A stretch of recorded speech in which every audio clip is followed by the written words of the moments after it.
আসসালামু আলাইকুম প্রিয় দর্শক, আপনাদের সবাইকে সাদর আমন্ত্রণ জানাচ্ছি বাংলাভিউ লাইভে। আপনাদের সাথে আছে আমি হাসান মাহমুদ শামীম, ক্যামেরায় আছেন আহমেদ শাহিন। প্রিয় দর্শক, আজকে এমন একটা সন্ধ্যা এই মুহূর্তে এসেছে সিলেটবাসীর কাছে, যেই সন্ধ্যাটা আসলে দীর্ঘদিন ধরে এত বিভীষিকাময় সন্ধ্যা সিলেটের মানুষ কিন্তু আর পাননি। আজকে আমরা এখন যে জায়গাটিতে অবস্থান করছি সেটি হচ্ছে সিলেটের তেলিহাওয়ার যে এলাকাটি আছে তালতলা সংলগ্ন নদীর পার ঘেঁষে এই এলাকাতে এখনো পর্যন্ত পানি বিদ্যমান। তবে এই মুহূর্তে যেটি আসলে সুসংবাদ, গতকাল থেকে চলে আসা যে বৃষ্টি হচ্ছিল একদমই কোনো বিরামহীনভাবে বৃষ্টি অব্যাহত ছিল, সেই বৃষ্টি কিন্তু বিকেলের পর থেকে কিছুটা হলেও থেমে এসেছে এবং এই মুহূর্তে কিন্তু বৃষ্টি নেই, এবং যেটা আসলে সিলেটের মানুষের জন্য একটু হলেও স্বস্তির খবর। কারণ অব্যাহত বৃষ্টির কারণে কিন্তু সিলেটের পুরো বিদ্যুৎ ব্যবস্থায় বিপর্যয় দেখার একটা আশঙ্কা ছিল, এবং আজকে কিন্তু আমরা এখন যে এলাকাটিতে আছি সেখানে কিন্তু ইতিমধ্যেই বিদ্যুৎ নেই এবং দোকানপাট তো খোলা রাখার প্রশ্নই ওঠে না, এবং মানুষজন যেভাবে কষ্ট করছেন সেটা আসলে চোখে না দেখলে বিশ্বাস করা যায় না। দর্শক, এর মধ্যে আরও কিছু খবর আমাদের কাছে আছে। তার মধ্যে অন্যতম হচ্ছে সিলেট ওসমানী আন্তর্জাতিক বিমানবন্দর, সেটি কিন্তু আগামী 3 দিনের জন্য বন্ধ ঘোষণা করা হয়েছে, এবং এই 3 দিনে কিন্তু সিলেট ওসমানী বিমানবন্দর থেকে কোনো ধরনের ফ্লাইট ছেড়ে যাবে না, এবং এই কোনো ফ্লাইটও কিন্তু ওসমানী বিমানবন্দরে আসবে না, এবং এই ব্যাপারটি নিশ্চিত করেছেন সিলেট বিমানবন্দরের যিনি পরিচালক আছেন। তিনি জানিয়েছেন যে সিলেটের সার্বিক বন্যা পরিস্থিতির অবনতি ঘটায় সিলেট এমএজি আন্তর্জাতিক বিমানবন্দর 3 দিনের জন্য বন্ধ ঘোষণা করা হয়েছে। আমরা একটু কথা বলার চেষ্টা করব। কি বলতে চাচ্ছিলেন একটু যদি বলতেন, কি বলতে চাচ্ছিলেন, কি অবস্থা? না, বলতাম যে এই যে পরিস্থিতি বন্যার মানুষ যে কষ্ট করে, এই দেশের জনগণে যদি বড় লোক যারা আছে এরা একটু সাহায্য করতে দিত, মানুষের অনেক কষ্ট হইল না। এছাড়া কিতা করবা, ইচ্ছে তো আমরা যে সুনামগঞ্জ দ্বারা এলাকায় এরা আরো বেশি কষ্ট করে, ঘর বাড়ি না মানুষ ঘরবন্দি, কিচ্ছু কেউ সাহায্য করেন না। এই এলাকার মানুষ আমরা দেখলাম ঘর থেকে বার হইতে পারেন না। কোন এলাকাতে থাকেন আপনারা? আমরা বাড়ি দ্বারা আমরা থাকি পায়রা এলাকাত, ওদিকে গেছিলাম, আমরা তো ওইদিকে আর যাইতাম পারছি না। আরো কথা আছে। আজকে আমি দেখছিলাম, গেছিলাম কোম্পানিগঞ্জ যাওয়ার জন্য। এই এয়ারপোর্টের পরে যে শাল টিকিটটা আছে, এই শালি টিকিট এইরকম রাস্তাত পানি। তো আমি গেছিলাম আত্মীয় স্বজনের মায়ায়, মানে অনেক মানুষ অনাহারে ঘরের মধ্যে থাকতে পারে না, কিন্তু সাথে বসবাস করতেছে। তার মধ্যে বৃষ্টি, তার মধ্যে খানি নেই। কিন্তু প্রশাসন যে কই, এটা তো আমাদেরই দেশ, আমাদেরই সরকার, কিন্তু লক্ষ লক্ষ কোটি কোটি মানুষ আজ পানিবন্দী, অনেক মানুষ পানিবন্দী। কিন্তু খালি শুনলাম যে সেনাবাহিনী খাবার দিতেছে, কিন্তু অনাহারে মানুষ সাথের উপর ছটফট খাইতেছে, আর বৃষ্টি অনেক মানুষ। এখন আমার আবেদন এটাই, আপনারা ওইটা দরিয়া তুলেন আর দেখেন, আমাদের সিলেটের পানি দেখেন, আর ওইটা যদি দরিয়া প্রশাসনের কাছে তুলেন আপনাদের ধন্যবাদ।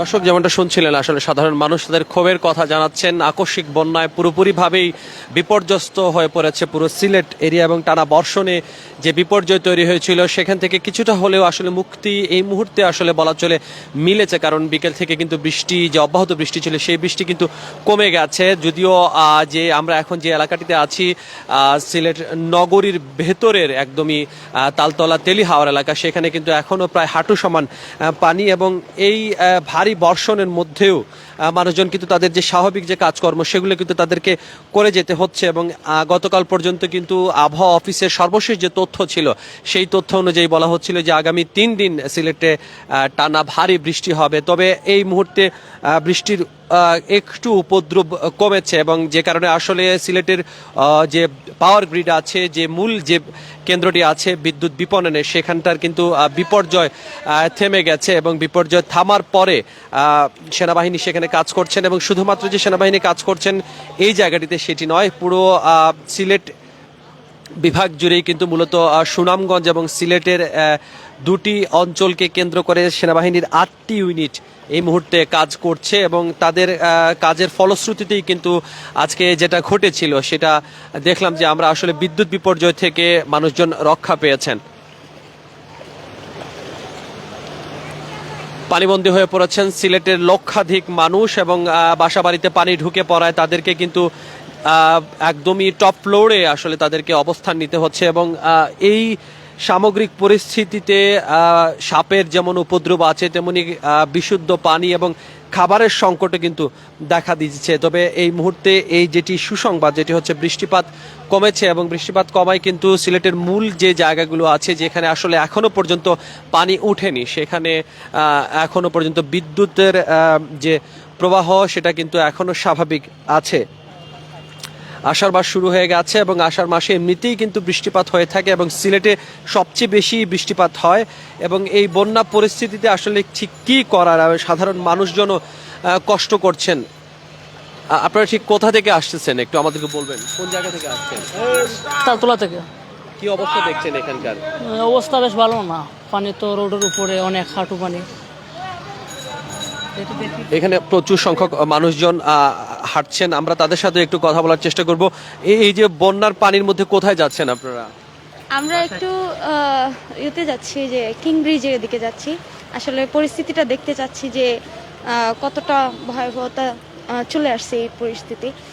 আর আসলে আমাদের সিলেটবাসীদের জন্য অত্যন্ত দুঃখের একটা বিষয়। অ্যান্ড আমরা আসলেই মানে কষ্টে আছি, মানে অসহায় যারা আছেন, যারা এই অবস্থায় আছেন, তারা কিন্তু অনেক খুব কষ্ট করতেছেন।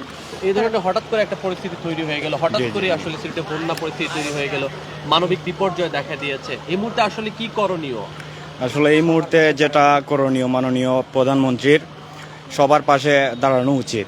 কারণ এই সময়টায় হঠাৎ করিয়া যে সেনাবাহিনী দিছে, ঠিক আছে, প্রচুর পরিমাণে দেওয়া উচিত, সব জায়গার খোঁজখবর নেওয়া উচিত। কারণ অনেক জায়গা আছে হয়তো আমরা জানিও না যে এই জায়গাটায় পানি আসছে বা পানির নিচে তলিয়ে গেছে। যেমন আমার গ্রামের এলাকা জগন্নাথপুর, সেখানের তো কোনো নিউজই করতেছে না কেউ, অথচ অলরেডি সেই জায়গার যে নিচতলা পর্যন্ত যাদের বাড়ি আছে একদম মানে গলা পর্যন্ত পানি ঢুকে পড়ছে। এগুলো আসলে গুরুত্ব দেওয়া উচিত একটু। ধন্যবাদ। দর্শক, এখানকার বন্যা পরিস্থিতি যারা দেখছিলেন তাদের মন্তব্য শুনছিলাম আমরা।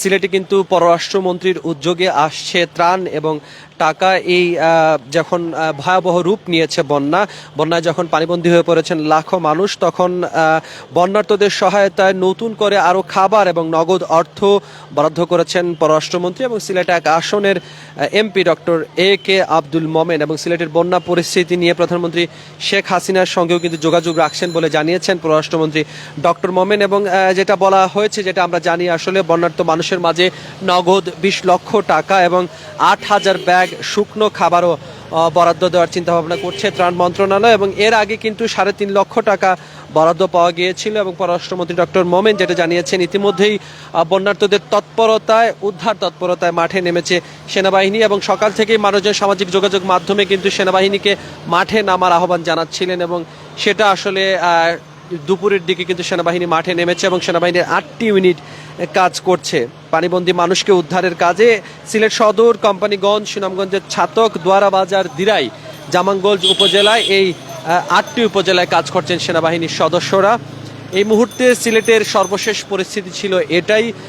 বৃষ্টি থেমেছে, স্বস্তিকর অবস্থা। বিদ্যুতের যে অবস্থা আশঙ্কা করা হচ্ছিল পুরো সিলেট বিভাগের বিদ্যুৎ বিপর্যয় হতে পারে, সেটা থেকে আপাতত কিছুটা স্বস্তি মিলেছে। এবং এই মুহূর্তে কিন্তু বানবাসী মানুষ আসলে ঠিক কী করবেন, আজকের রাতটি তাদের কিভাবে কাটবে, সেটা কিন্তু অনেকটাই ভাবার বিষয় এবং উল্লেখযোগ্য কোনো সমাধান আসেনি। এবং যদি আবারও বৃষ্টি শুরু হয় তাহলে পরবর্তীত পরিস্থিতি ঠিক কী হবে এবং যারা আসলে সিলেট শহরের মধ্যে যারা বৃষ্টির মধ্যে আটকা পড়েছেন তাদের অবস্থায় বা কী হবে, সেটা কিন্তু অনেককেই ভাবিয়ে তুলেছে। দর্শক, জানানোর চেষ্টা করছিলাম সিলেট নগর থেকে বন্যা পরিস্থিতির সর্বশেষ আপডেট। এরকমভাবে আমরা আপনাদেরকে সিলেটের বন্যা পরিস্থিতির সর্বশেষ খবর জানানোর চেষ্টা করব। বাংলাভিউর সাথে থাকুন, আমাদের সাথে।